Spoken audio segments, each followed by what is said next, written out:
एक जानवरों की तरह मैं अपना जीवन जी रहा था। क्योंकि कितने लोग मेरे जीवन में आए, कभी उनको थैंक्स नहीं बोला।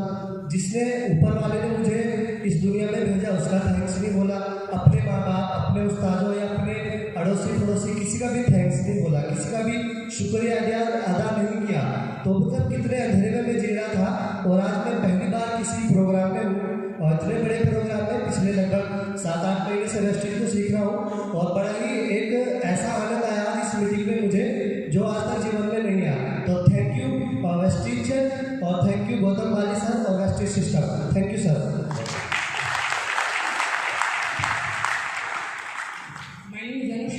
फ्रॉम सहारनपुर। सर, जो अभी ये थैंक यू बोलने का प्रोसीजर आपने करवाया वो सब इतना यूनिक था कि मतलब कि जिनको अभी तक लाइफ में जो भी समय बिताया वो सारा एक तरह से रिकैप हो गया सर। पूरा एक नए सिरे से हम लोगों ने जिंदगी को जिया है। अभी जीने से लेकर और अब तक की जो जर्नी रही है उसमें हर पल को एंजॉय किया मैंने दोबारा। Thank you sir. Thank you.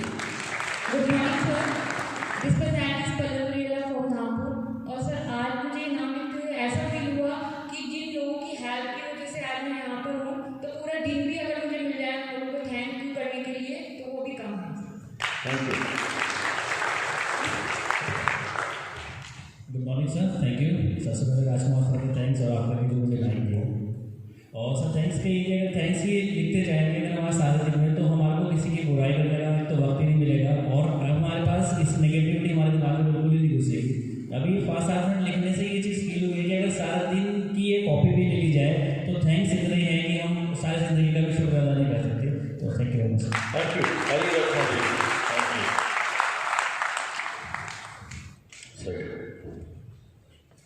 तो कमाल की बात यह है, जब जीवन में हम इस थैंकफुल मोड में आते हैं तो हम एक बहुत पॉजिटिव एनर्जी को क्रिएट करते हैं, और जब हम कंप्लेनिंग मोड में आते हैं तो हम बहुत नेगेटिव ऊर्जा हमारे अंदर से उत्पन्न होती है। सो हमेशा कृतज्ञ रहिए। आपके लिए इतने लोगों ने इतना सब कुछ किया है, उनमें से हजारों लोगों के आप नाम ना जान सकते ना जानते हैं, लेकिन आप चाहें तो उनका भी थैंक्स रह सकते हैं। जब आप इस ऊर्जा में रहते हैं, इसे मैं कहता हूँ रिसीविंग मोड, तो आप यूनिवर्स की रिसीविंग मोड में हैं, जहाँ पर आप और भी अच्छी चीज़ों को अपने जीवन में आप आने की इजाज़त देते हैं। जैसे अगर आपका फ़ोन की अगर आप स्विच ऑफ कर लें या उसको फ्लाइट मोड पे डाल दें तो कोई भी व्यक्ति आपको कॉल नहीं कर सकता, कोई भी व्यक्ति आपको मैसेज नहीं कर सकता।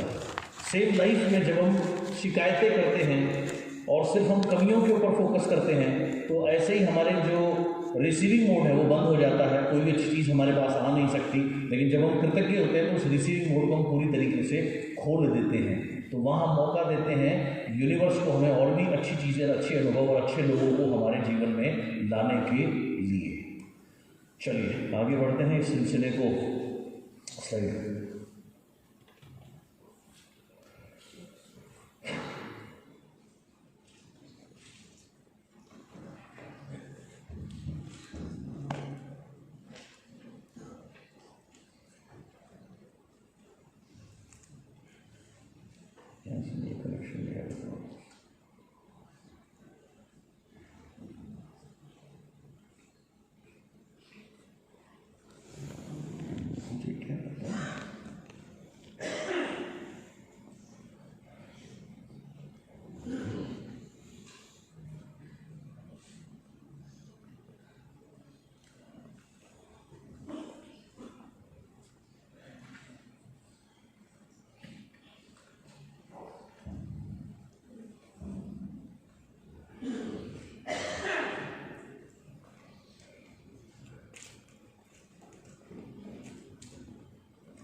ऑटोमेटिकली जब हम कृतज्ञता के मोड में आते हैं तो हम काम एंड कॉन्फिडेंट होना शुरू हो जाते हैं, यानी हम शांत होना शुरू हो जाते हैं। कॉन्फिडेंट यानी हमें हमारे ऊपर विश्वास रहता है हर चीज़ के ऊपर में, और कामनेस एंड थैंकफुलनेस ये दिखाती है कि there is trust in the god, ऊपर वाले के ऊपर में ट्रस्ट है जो है वो बना हुआ है। इसलिए बहुत ज़रूरी है हम हमेशा इस थैंकफुल मोड में रहें।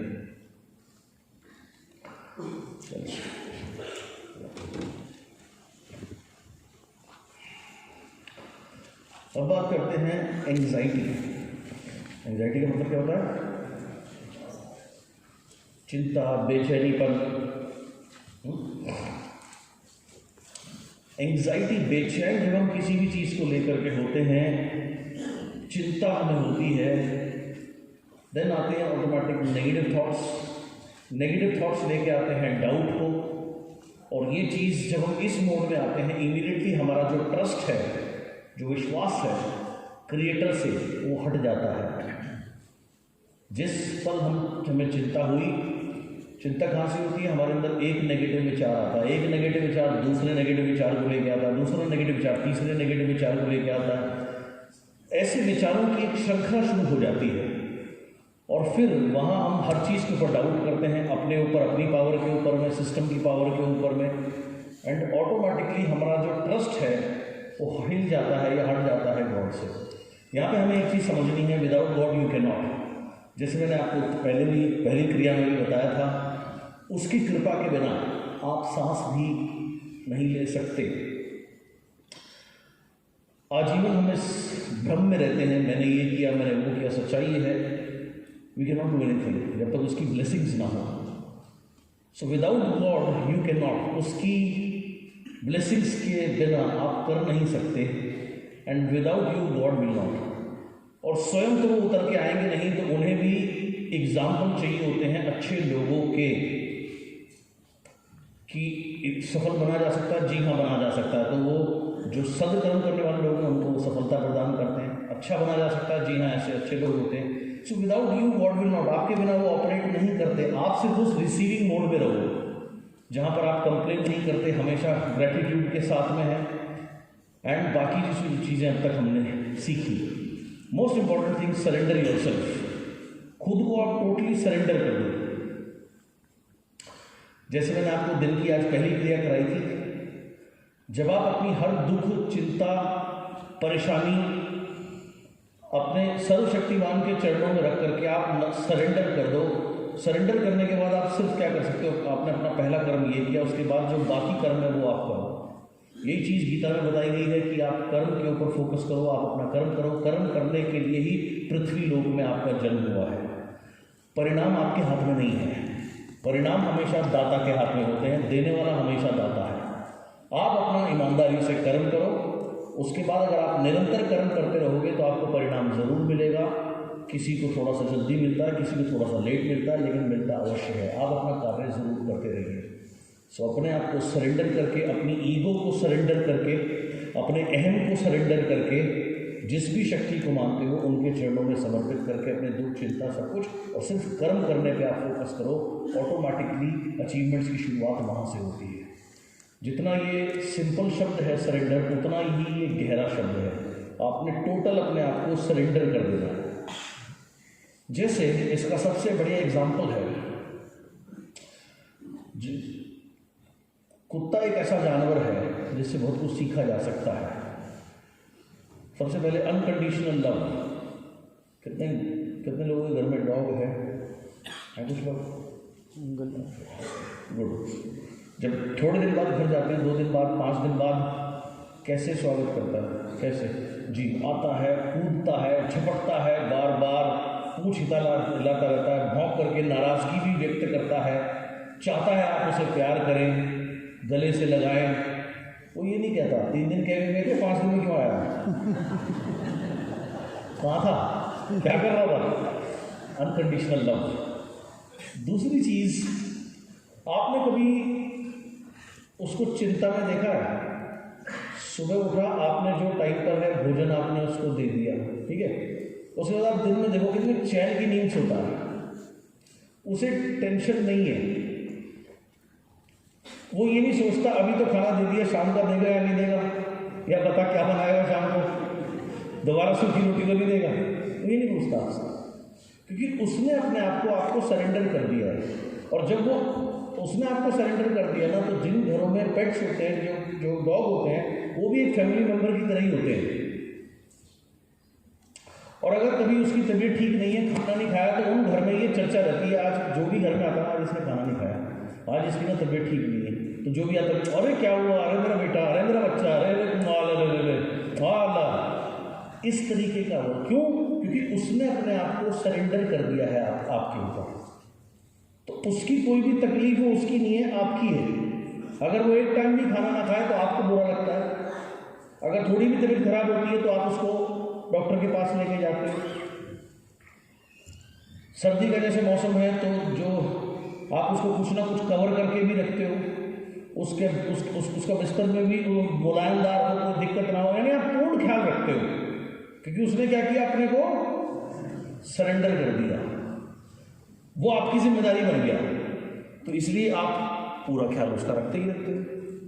सोचो अगर आप भी ऐसे ही जिस भी शक्ति को मानते हो उसके सामने आप सरेंडर कर दो, नतमस्तक, मैं कुछ नहीं कर सकता जी, अगर मेरी इच्छा होती मैं सांस नहीं ले सकता। कितने लोग आप देखो कोरोना काल में गुजर गए, आपके शायद जानने वाले होंगे, मेरे परिवार से भी गए हैं, भगवान उनकी आत्मा को शांति दे। अब उसमें से कई ऐसे लोग भी थे जो कहीं बाहर भी नहीं निकले, जिन्होंने पूरे एहतियात बरते, फिर भी हटक। सोचो अगर आप अपने आप को पूरा सरेंडर कर दो उस गॉड के सामने, उस क्रिएटर के सामने, बोलो जी ये रखो, मैं सिर्फ कर्म करूँगा, आपको जो देना हो देना जी, मुझे कोई दिक्कत नहीं है। उस दिन से आप एक अद्भुत मजे में रहना शुरू हो जाओगे, अद्भुत आनंद में रहना शुरू हो जाओगे, और कोई चीज़ आपको डिस्टर्ब नहीं करेगी। और हमारी प्रॉब्लम क्या है,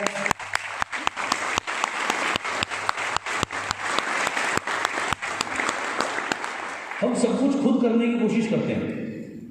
अगर तुम इस लायक होते तो तुम अब तक कर ही चुके होते, तुम इतने धक्के क्यों खाते अब तक जीवन में? ट्रू और नॉट? So surrender yourself. आपने टोटल अपने आप को सरेंडर करना, एंड फिर आप अपने कर्म करो, और जब आप उसके ऊपर छोड़ दोगे तब आप उसकी जिम्मेदारी बन जाते हो, वो ऑटोमेटिकली आपको टेक केयर करेगा। बिलीव इन हिमसेल्फ, यानी उसके ऊपर विश्वास रखिए।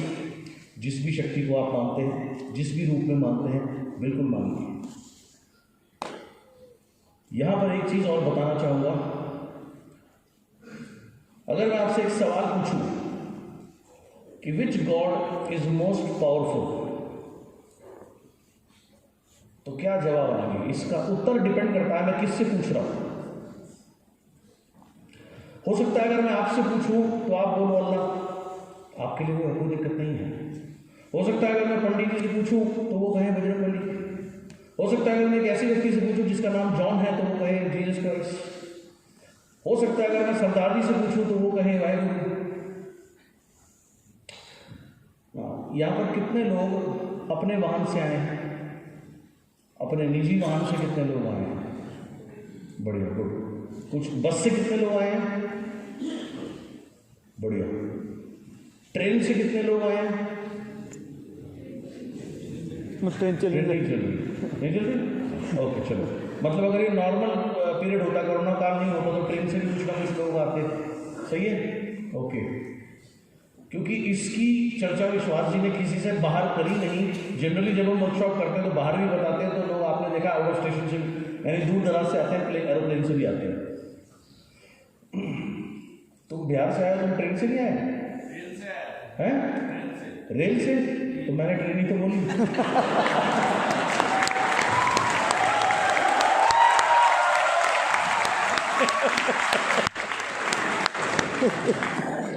आगे से लौपतगामी नहीं बोलूंगा।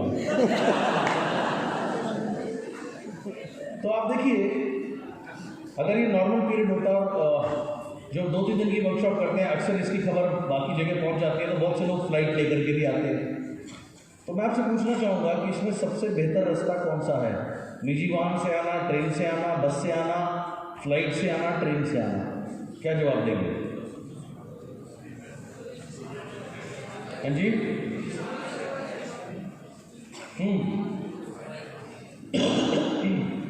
डिपेंड करता है आप कहाँ पर हैं। अगर आप छोटी डिस्टेंस से आ रहे हैं, आप किसी को अपना वाहन शूट करेगा, फिर हाथ खोल के बैठेगा। आप अपने वाहन से आ सकते हैं अगर आपको शूट करे। आप जैसे जो लोग जहाँ से एक सीधा बस करके, राजकुमार जी बस करके लाए हो आज में, जैसे ये इतने अच्छे अप्लाइन हैं अपनी, क्योंकि इनके लोग एक क्षेत्र से हैं, एक जगह से हैं, तो ये बस कर देते हैं, तो सिंपल आपको सिर्फ बस में बैठना है और जाना है, तो आपके लिए वो ज़्यादा सुविधाजनक है। अब जैसे मैंने आर के सिंह साहब से पूछा, ये बिहार से आए हैं तो इनके लिए बस सुविधाजनक नहीं है, इनके लिए ट्रेन सुविधाजनक थी। अगर कोई व्यक्ति मुंबई से कहीं से आ रहा हो तो उसके लिए फ्लाइट सुविधाजनक होगी। मुद्दा क्या है, यहाँ पहुँचना, वो इम्पोर्टेंट है। कैसे आते हैं वो आपके ऊपर है, जैसे भी आपको सुविधा हो। ऐसे ही मुद्दा है उस तक पहुँचना। इबादत आप ऐसे करो या ऐसे करो या ऐसे करो या ऐसे करो, उससे कोई फर्क नहीं पड़ता।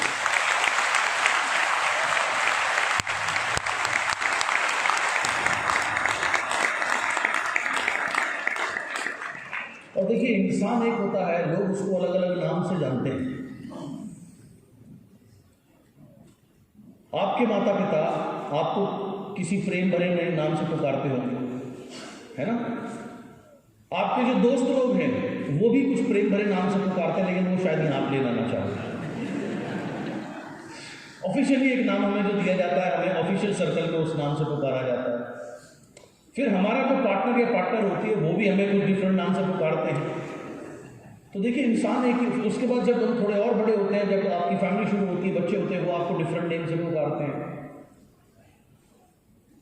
कई बार आप अगर इस जैसे बिजनेस में आपको कल को आप बहुत सफल बनेंगे तो बहुत से लोग आपको गुरुजी बोलना शुरू कर देंगे।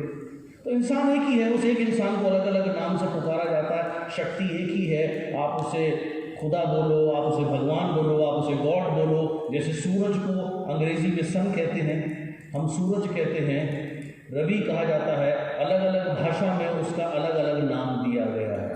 जैसे पानी एक ही है, हमारे यहाँ पानी बोलते हैं, अंग्रेजी में वाटर बोलते हैं, तमिल में तन्नी बोलते हैं, मणिपुरी में तुई बोलते हैं, कर्नाटका में नीड बोलते हैं, बंगाल में जौल बोलते हैं। बात एक ही है, उसका काम एक ही है, प्यास बुझाना। सेम वे शक्ति एक ही है, आप उसको किसी भी नाम से जान सकते हैं, किसी भी तरीके से उसकी इबादत कर सकते हैं। इंपॉर्टेंट वो नहीं है, इंपॉर्टेंट है उस तक पहुंचना, उससे कनेक्ट होना। लेकिन दुर्भाग्यवश क्या है कि शुरू से ही हमें सिखाया गया है अलग अलग रहना, बंटना। हमें अलग अलग हर उस पर जहाँ भी संभव हो सके बांटा गया है, क्योंकि बांटने वाले लोगों का बहुत फायदा है।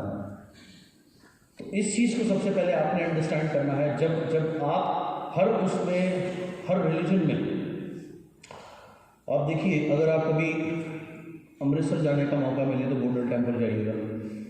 आप वहाँ जाएंगे तो वहाँ सेवादार होते हैं, आप अपने जूते उतार के उनको देंगे, वो अपने हाथ से उठाएंगे, हाथ से साफ करेंगे, कोई पैसा दूर की बात है। आप वहाँ जाएंगे, लंगर चल रहा होगा, बहुत बेहतरीन लंगर, आप वहाँ जाएँ, खाना खा सकते हैं।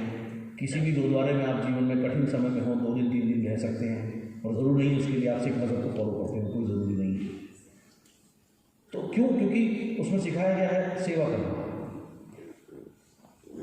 रमज़ान के समय में भी आपको सिखाया जाता है ज़कात करना, अन्य लोगों की सेवा करना, राइट। नर सेवा, नारायण सेवा, ये भी बात हर मज़हब में अलग अलग तरीके से कही गई है। तो रियल उससे कनेक्शन कब है? जब आप हर व्यक्ति में आप उसका स्वरूप देखने लगे, वहाँ वो रियल कनेक्टिविटी है, वो आप रियल, आप इतने स्पिरिचुअलिस्टिक हो गए, फिर आपको इन चीज़ों की जरूरत ही नहीं है। ऑटोमेटिक आपका जुड़ाव हर समय उससे रहेगा। यहाँ पर ये समझना बहुत ज़रूरी है। तो ये कभी मत आप अपने अंदर लाने देना कि मेरा मज़हब तुम्हारे मज़हब से बेहतर है, वहाँ वो सबसे बड़ी परेशानी खड़ा कर देती है।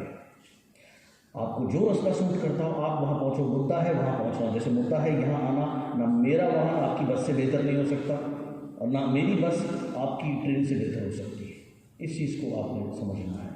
Okay, so believe in himself, surrender करिए, विश्वास करिए। और जब आप इन चीज़ों को समझ जाएंगे तो आप इन चीज़ों से, बहुत छोटी चीज़ों से ऊपर उठ जाएंगे। जैसे मैंने कहा, मैं दुनिया की बहुत विभिन्न जगहों में घूमने गया हूँ।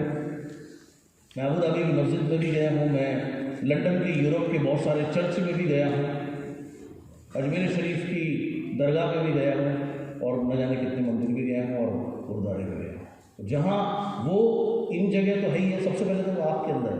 आप उसको अगर समझने लग जाओ तो अलग ही आप डिफरेंट फील करना शुरू करते हो। सो बिलीव इन हिमसेल्फ, उसके ऊपर विश्वास आपको रखना है। एंड देन फिर आता है बिलीव इन योरसेल्फ। अपने ऊपर विश्वास रखना बहुत महत्वपूर्ण है। जीवन में बहुत सारे चैलेंजेस आएंगे, बहुत सारे लोग आपके ऊपर सवाल उठाएंगे, आपका मजाक उड़ाएंगे, आपके ऊपर हंसेंगे। आपने कभी भी अपने ऊपर विश्वास करना नहीं छोड़ना, और ये तभी संभव है जब आप अपने को उससे कनेक्ट करके रखोगे, तो आपको कभी कोई दिक्कत नहीं होगी। जब मैं 2008 में वेस्टीज में आया था, उस समय 600 रुपये का सामान लेने से ज्वाइनिंग होती थी तो बहुत से लोगों ने मेरा मजाक उड़ाया कि ये देखो 600 रुपये कंपनी में गए हैं, ये पैसे कमाएंगे। 1-2 साल के बाद में, थोड़े टाइम बाद में उन्होंने मेरा मजाक उड़ाना बंद कर दिया। तब तक स्थिति परिस्थिति कुछ और हो गई थी और आज वो सारे लोग मेरे डाउनग्रेड हैं। खुद भी अच्छा लगा मुझे।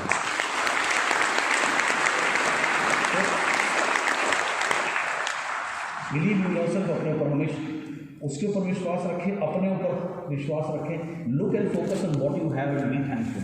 हमेशा जीवन में देखिए आपके पास क्या है और हमेशा कृतज्ञ रहिए। जैसे आजकल शीतलहर का, ठंड का समय चल रहा है, ऐसे ही यही मौसम था। एक व्यक्ति इतना गरीब था, इतने मुश्किल हालात से जीवन से गुजर रहा था, उसके पैर में जूते नहीं थे। तो इतनी ठंड में वो खड़ा था, उसके पैर ऐसे हो गए थे जैसे कट गए हों सर्दी की वजह से, सुन्न पड़ गए थे। धुंध हो रही थी बहुत ज़्यादा, ठंड पड़ रही थी बहुत ज़्यादा, और वो भगवान को कोस रहा था कि कैसा मेरा जीवन, कैसा मुझे जीवन दिया है, मेरे पास जूते तक नहीं है, क्या फ़ायदा ऐसे जीवन का। और बहुत उल्टा सीधा बोल रहा था। तभी उसने देखा धुंध में एक कोई सीटी की आवाज़ आ रही है, कोई व्यक्ति आ रहा है सीटी बजाता हुआ, और सीटी बजाते बजाते भगवान की शान में वो एक भजन गा रहा था कि हे प्रभु शुक्रिया, हे मेरे दाता शुक्रिया, इस तरीके से सीटी बजा रहा था। कोरा था, उसे दिख नहीं रहा था कौन है। थोड़ा और नज़दीक आया तो उसने देखा एक लंगड़ा आदमी था। उसकी एक टांग तो थी नहीं, दूसरी टांग भी लगभग ना के बराबर सी थी। वो बैसाखियों से चल रहा था और प्रभु का गुणगान गाया जा रहा था। जैसे ही उसने उसको देखा, उसे एहसास हुआ, उसको ये तुरंत एहसास हुआ कि मेरे पास तो आज जूते नहीं हैं पैर में, कल आ जाएंगे, इस बेचारे के पास तो पैर नहीं है, जब ये इतना खुश हो सकता है तो मैं क्यों नहीं। और इमीडिएटली उसका माइंड सेट चेंज हो गया।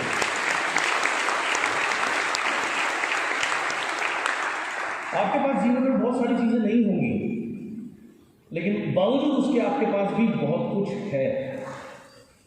एक और बहुत कमाल की चीज़, आप जीवन में कितने मर्जी बड़े क्यों ना हो जाए, हजारों लोग आपसे ऊपर रहेंगे। और जीवन में आप कितने भी नीचे क्यों ना गिर जाए, आपसे नीचे भी बहुत ज़्यादा लोग फिर भी रहेंगे। सो देखिए, look and focus what you have and be thankful. आप देखिए आपके पास जीवन में क्या है और उसके लिए कृतज्ञ फील करिए। हो सकता है यहाँ इस समय बैठे हुए किसी की जेब में पैसे ना हो, लेकिन अगर आपके हाथ, शरीर स्वस्थ है, मानसिक रूप से स्वस्थ हैं, पैसे आज नहीं है तो कल आ जाएंगे। लेकिन अगर सोचो आपका कोई ऐसा डैमेज हो जाए, आप विकलांग हो जाए, तो वो चीज़ नहीं आ सकती। तो जनरली क्या होता है हमारी लाइफ में, हमारे पास जब तक जो चीज़ होती है हमें उसकी कदर नहीं होती, जब वो चली जाती है उसके बाद हमें उसकी कदर होती है। सो हमेशा देखिए कि आप खराब से खराब स्थिति में भी क्यों ना हो, फिर भी कुछ चीज़ ऐसी होगी जिसके लिए आप चाहें तो उसका शुक्रगुजार हो सकते हैं, या आप उसके लिए कृतज्ञ महसूस कर सकते हैं। मनी ना होना कोई बहुत बड़ी बात नहीं है। बहुत से लोग इस जीवन से गुजरे हैं। 2008 में जब मैंने वेस्टी ज्वाइन करी थी, मेरी जेब में आखिरी 700 रुपये थे जिससे मैंने वेस्टी ज्वाइन करी थी, और मैंने ढूंढा था कि 600 रुपये से मिनिमम ज्वाइनिंग हो सकती है, तो कौन से मैं प्रोडक्ट लूँ जिसमें 600 रुपये के आसपास ही बिल बने। उस समय इतने प्रोडक्ट नहीं थे, नोनी और स्टूडेंट उठाई थी, उन दोनों का मिला के 625 रुपये का बिल बना था, 605 रुपये का, सॉरी 605 रुपये का उस समय की प्राइसिंग के हिसाब से। सो आप कितनी भी डाउन स्थिति में क्यों ना हो, फिर भी कुछ ना कुछ आपके जीवन में अच्छा है। घड़ी, एक बंद घड़ी जो चल रही थी, वो भी 24 घंटे में से 2 दफ़ा सही समय बता देती है, तो आपके अंदर तो बहुत कुछ है, तो उससे परेशान नहीं होना। So look and focus on what you have and be thankful and don't be under utilise product. Under utilise product मत बनिए। अब ये मेरा फ़ोन है, इसमें इंटरनेट है, 128 GB की मेमोरी है, और भी बहुत सारी चीज़ें हैं आपके फ़ोन में भी है। अब अगर सपोज़ मैं इससे, अब मैं इससे नेट बैंकिंग भी करता हूँ, मेल भी एक्सेस करता हूँ, और इंफॉर्मेशन लेने देने का भी कार्य होता है। कोई कहीं पे जाना हो तो टिकट भी इससे करता हूँ, आप लोग भी करते होंगे। अब सपोज अगर मैं इससे ये सारे काम ना करूँ और सिर्फ इसको कॉल सुनने के लिए, उसके लिए ऑपरेट करूँ, तो मेरे पास, मैं इसका पूरा उपयोग नहीं कर रहा होते हुए भी। इसे कहते हैं अंडर यूटिलाइज प्रोडक्ट। तो ऐसे ही आपके पास भी सब कुछ है, आप अपने को पूरा यूज़ नहीं करते। एंड जिस वजह से जो सफलता है वो आपसे दूर रहती है। सो कभी भी अंडर यूटिलाइज प्रोडक्ट मत बनिए, अपने आप को पूर्णतः इस्तेमाल कीजिए। Do justice to your potential. जो आपकी काबिलियत है उसको बढ़ाने के लिए निरंतर कार्य करिए। चाहे वो जैसे आज आप इस वर्कशॉप में आए तो ये आपने एक कदम लिया अपनी काबिलियत को बढ़ाने के लिए, अपने को बेहतर बनाने के लिए, एक्सीलेंट। उसके बाद यहाँ से जो सीखेंगे उसे निरंतर फॉलो करिए। So do justice to your potential. So अपनी पोटेंशियल को बढ़ाने के लिए जस्टिस करिए। हॉर्स घोड़ा, गोट बकरी, काऊ गाय, बफेलो भैंस, they all live with human and feed them. ये सब जानवर हमारे साथ रहते हैं और ये हमारे साथ तो रहते हैं, ये हमारा पेट पालते हैं। कितने लोग भैंस पालते हैं, उसका दूध बेचते हैं, ये सुनो, उससे उनका जीवन चलता है। गाय पालते हैं, गाय दूध देती है, राइट। गाय में तो क्वालिटी इतनी है, उसके तो मूत्र तक से इतने फायदे होते हैं। घोड़ा है, आप पहाड़ी क्षेत्र में चले जाओ, मसूरी चले जाओ, नैनीताल चले जाओ, वहाँ घोड़े वाले दुकान बच्चे घोड़े की सवारी करते हैं। तो जो घोड़े वाला होता है वो दिन भर में अगर थोड़ा भी ईमानदारी से काम करे ना तो 1000-2000 रुपये घर ले जाता है डेली। तो 50 से 60 हज़ार रुपये वो बेचारा अनपढ़ घोड़े वाला कमा लेता है। तो आप देखो, ये जो जानवर है ये कभी स्कूल गए नहीं, जा नहीं सकते, इनका कोई मेंटर नहीं, इन्होंने कभी आपकी तरह वर्कशॉप अटेंड नहीं करी, इन्हें कभी कोई शिक्षक नहीं मिले, उसके बावजूद भी ये अपना छोड़ो, ये 4 इंसान का पेट पालने में सक्षम है। ये सब नो गुड। आप सोचो, आप इंसान, उसकी सर्वश्रेष्ठ रचना, और आप अपने आप को असहाय महसूस करते हो। सफल होने के लिए, पैसे कमाने के लिए या कामयाब बनने के लिए आप असहाय महसूस। जब ये एक अनपढ़ जानवर जो स्कूल नहीं जा सकता, इसका कोई मेंटर नहीं हो सकता, कभी किताब नहीं पढ़ सकता, कभी किसी वर्कशॉप में नहीं जा सकता, संगत में नहीं, अच्छी संगत में नहीं बैठ सकता, ये इतना सक्षम है कि ये 4 लोगों का एक परिवार का पेट पाल देता है। आप सोचो आपके अंदर कितनी कैपेसिटी है या होनी चाहिए। तो प्रॉब्लम क्या है? हमारी सोच। So don't settle for ordinary life. Ordinary life के लिए सेटल मत होइए।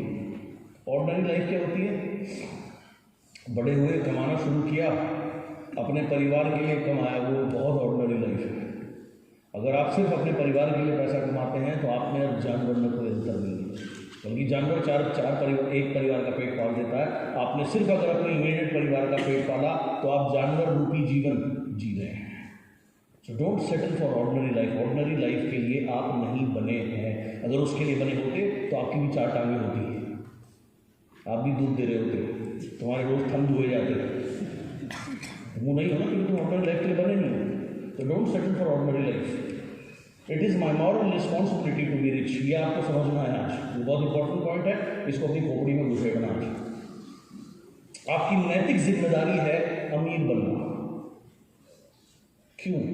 क्योंकि आप अच्छे इंसान हो। अगर आप अच्छा पैसा कमाओगे, उसके बाद आप उस पैसे का क्या करोगे? उससे आप किसी गरीब व्यक्ति की मदद करोगे, 10 लोगों को रोजगार दोगे, भारत सरकार को टैक्स दोगे, जिससे देश में सड़क बनती है, आर्मी को तनख्वाह मिलती है, देश की सुरक्षा होती है। सो आपकी नैतिक जिम्मेदारी है संपन्न बनना, अमीर बनना, सक्सेसफुल बनना। तो ऑटोमेटिकली आप इतने लोगों के जीवन को बेहतर बनाने में योगदान दे पाओगे। और इससे बड़ी कोई इबादत नहीं है जब आप और लोगों की जीवन को बेहतर बनाने में योगदान आपने देना शुरू कर दिया। तो ये इट इज़ माई, आपको ये समझना है।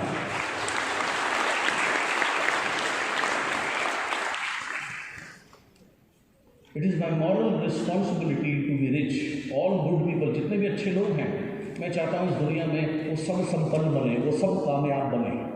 क्योंकि अच्छे लोगों के पास जब पैसे आते हैं, शुरू में क्या होता है, वो बेचारे अपनी ज़रूरत पूरी कर लेते हैं। ठीक है जी, किराए के घर से अपने घर में आ गए, एक घर से 2 घर ले लिए, गाड़ी नहीं है तो गाड़ी ले ली, 1 गाड़ी ले ली, 2 गाड़ी ले ली, 3 गाड़ी ले ली, कितनी गाड़ी हो गई? थोड़े टाइम बाद सारे शौक पूरे हो जाएंगे, पैसा भी आपके पास है। फिर आप क्या करोगे? उसको किसी न किसी अच्छे कार्य में लगाओगे, किसी धर्मशाला में दोगे, किसी नीडी की हेल्प करोगे, और कुछ नहीं तो देश के लिए टैक्सी दोगे कम से कम, वो तो चाहे ना चाहे देना ही पड़ेगा। तो आप डायरेक्टली इनडायरेक्टली बहुत लोगों की लाइफ में कंट्रीब्यूट करोगे। तो हर अच्छे व्यक्ति की ये सोच होनी चाहिए। Money can do little things for me. Money मेरे लिए क्या कर सकता है? मेरे लिए छोटी चीज़ें कर सकता है। छोटी चीज़ें क्या है? मैंने घर ले लिया, कौन सी बड़ी बात होगी? मेरे लिए बड़ी बात होगी, दुनिया के अगर मैं एवज में देखूंगा तो कोई बहुत बड़ी बात नहीं है। मैंने कहा ना, एक घर ले लूँगा, 2 ले लूँगा, 3 ले लूँगा, 4 ले लूँगा, फिर पेट भर जाएगा। गाड़ी 1 ले ली, 2 ले ली, मर्सिडीज ले ली, ऑडी ले ली, वॉल्वो ले ली, जैगवार ले ली, अब क्या ले तो ली सब। अब सब बड़ा छोटा हमारा ठीक है यार, छोड़। तो ये पैसा मेरे लिए पहले छोटा काम करेगा, लेकिन उसके बाद it can do great things through me. मेरे जरिए ये बहुत अच्छे कार्य कर सकता है। फिर automatically you have lot of money, then फिर जैसे मैंने कहा, आप इसके थ्रू बहुत सारे ऑटोमेटिकली अच्छे काम कर पाओगे। हर साल का 1-1 करोड़ रुपए से ऊपर मैं भारत सरकार को टैक्स देता हूँ। मुझे बहुत गर्व है इस चीज़ के ऊपर में। जरूर नहीं कि मुझे देश की सेवा करनी हो तो मुझे यूनिफॉर्म पहन के आर्मी भर्ती होना पड़ेगा। उनको फंडिंग कौन देगा? उनको फंडिंग हमारे जैसे सक्सेसफुल लोग देते हैं। आपको भी उसी श्रेणी में आना है।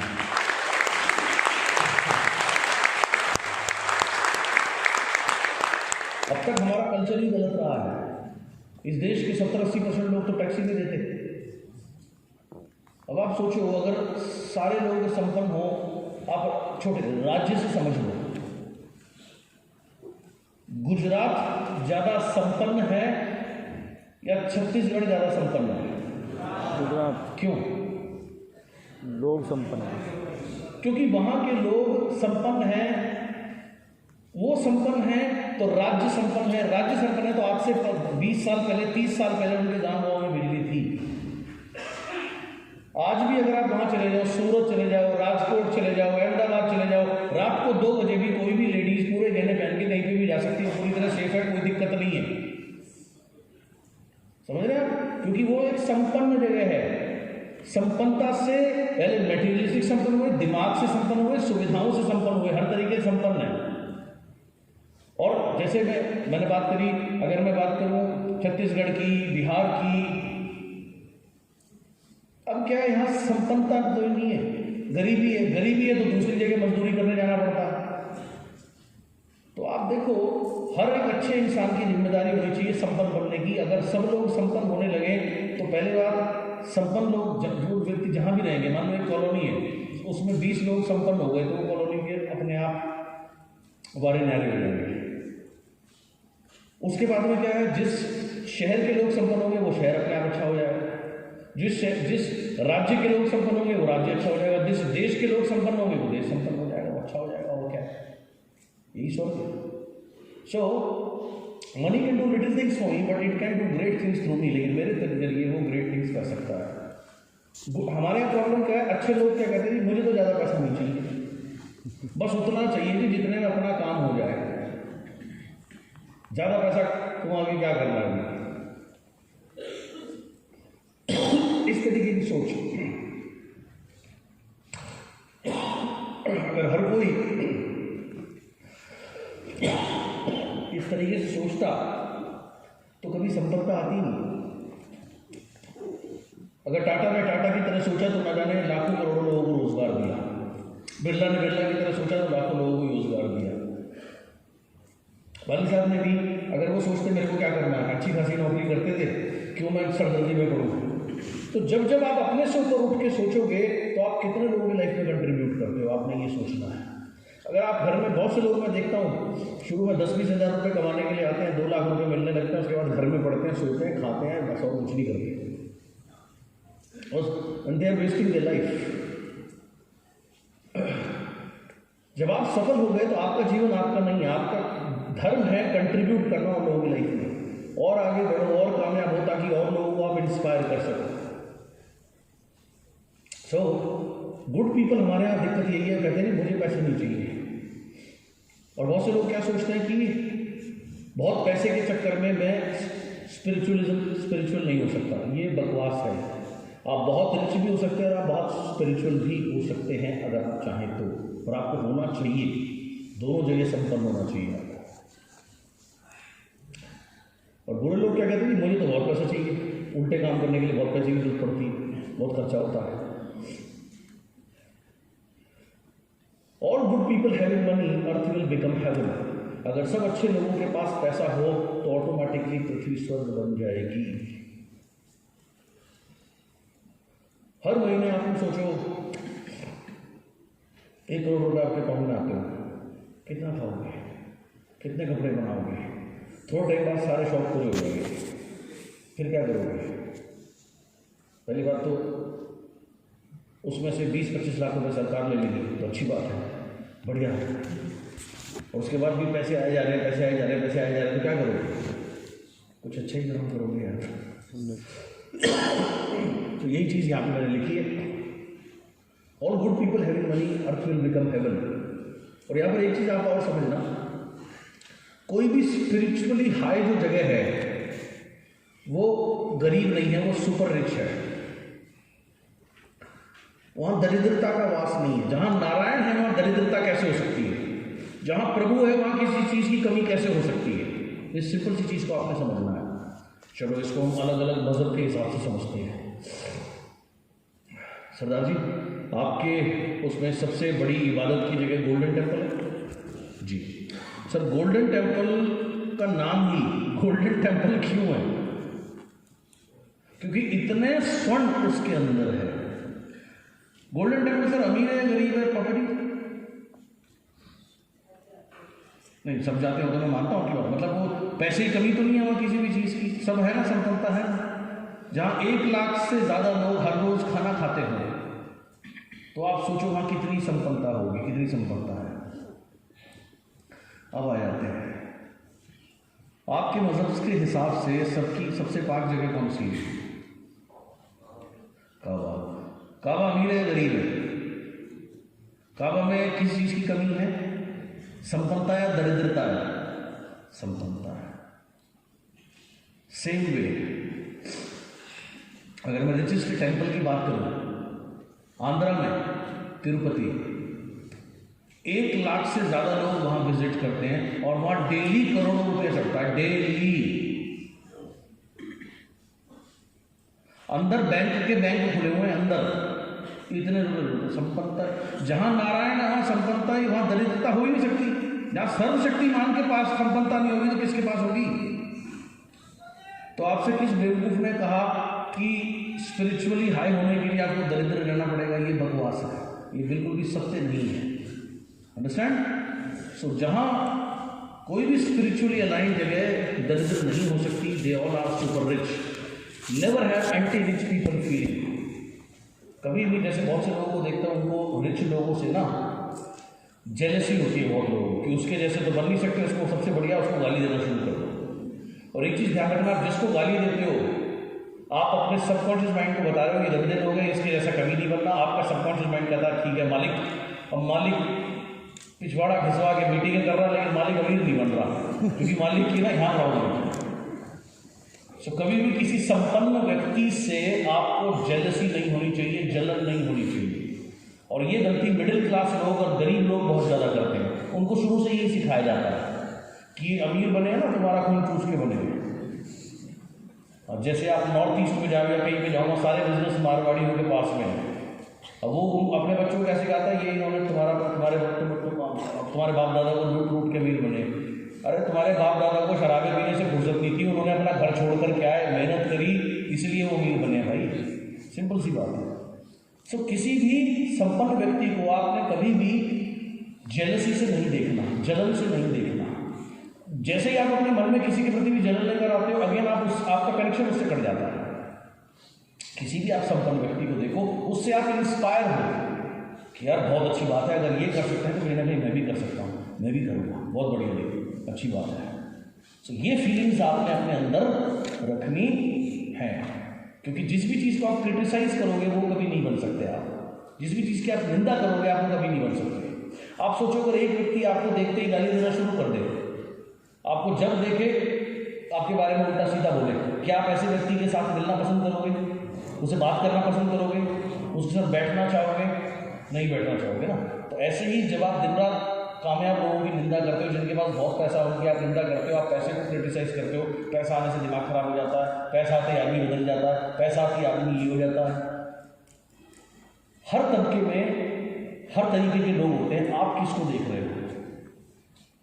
मुकेश अंबानी ने अपने भाई साहब को हजारों करोड़ रुपए दिए, उनको बेल आउट किया, उनको कर्ज से निकाला, ये भी तो उदाहरण है। और वहीं पर वेव्स के मालिक जो थे वो, उनके पास भी करोड़ों की अरबों की संपत्ति थी, वो एक फार्म हाउस के ऊपर एक दूसरे को गोली मार के दोनों मर गए। तो डिपेंड करता है हम कौन से एग्जाम्पल से क्या सीख रहे हैं। सारे गरीब लोग खराब नहीं होते, ऐसे ही सारे अमीर लोग खराब नहीं होते। तो इस चीज़ को हमें अच्छे से अंडरस्टैंड करना है। तो कभी भी किसी भी संपन्न व्यक्ति से हमें जलन या ईर्ष्या नहीं रखनी है, हमें उनसे इंस्पायर होना है कि इन्होंने इतना अचीव किया, बहुत अच्छी बात है जी, मैं भी करूँगा। बस ये फीलिंग रखनी है। So never have anti rich people feeling. Why? You can never become what you anti और अपोज। आप कभी वो नहीं बन सकते जिसको आप अपोज करते हैं, और जितना आप जिसको अपोज करते हो आप उतनी उसको ऊर्जा दे रहे हो। स्पिरिचुअली प्लेस हमेशा एबंडेंट रहेगी, यानी संपन्नता वहाँ ऑटोमेटिकली रहेगी। वहाँ मैग्नेटाइज्ड एबंडेंस, तभी वहाँ नारायण है। Abundance alone can be Narayan. Abundance यानी हर चीज़ की बहुतायत। बहुतायत जहाँ प्रभु है वहाँ किसी चीज़ की कमी हो ही नहीं सकती। Abundance alone can be Narayan, इसलिए मैंने यहाँ पर ये लिखा है। Son of a king cannot be a beggar. एक राजा का बेटा कभी भिखारी नहीं हो सकता। हाँ, 14 साल का वनवास लिखा हो सकता है, वो संभव है। तो ऐसे ही आपके जीवन में जो कठिन समय आता है, वो वैसे ही वो वनवास का ही समय है। वो काटने के बाद सो मेरी अच्छी चीज़ें आपका इंतजार कर रही है, और आपका वो आधा वनवास कट गया है, तभी आपको इतना अच्छा प्लेटफॉर्म मिल भी गया है।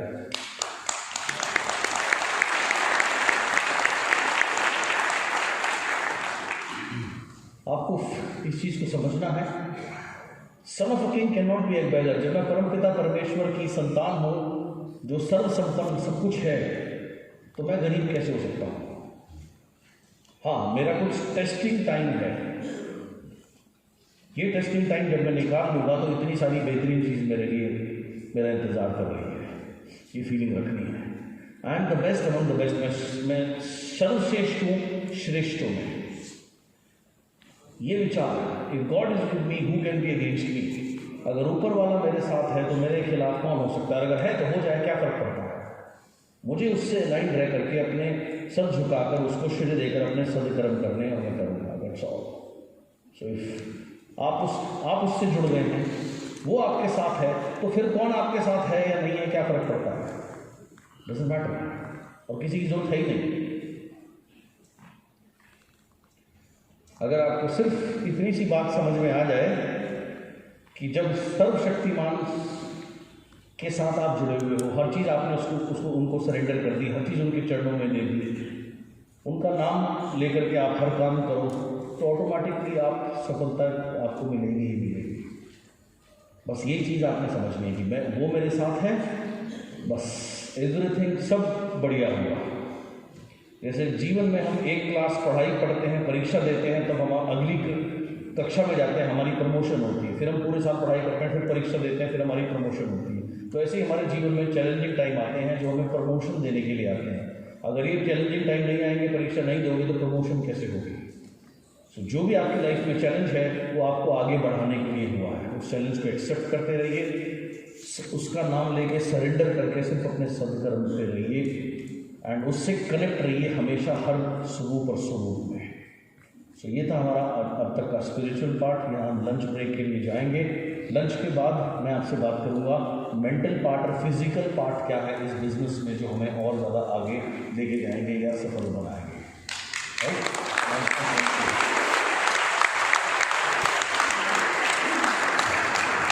लंच के लिए अगर कुछ अनाउंसमेंट हो, कहाँ क्या क्या सिस्टम है, वो आपको बता देंगे। हाँ जी।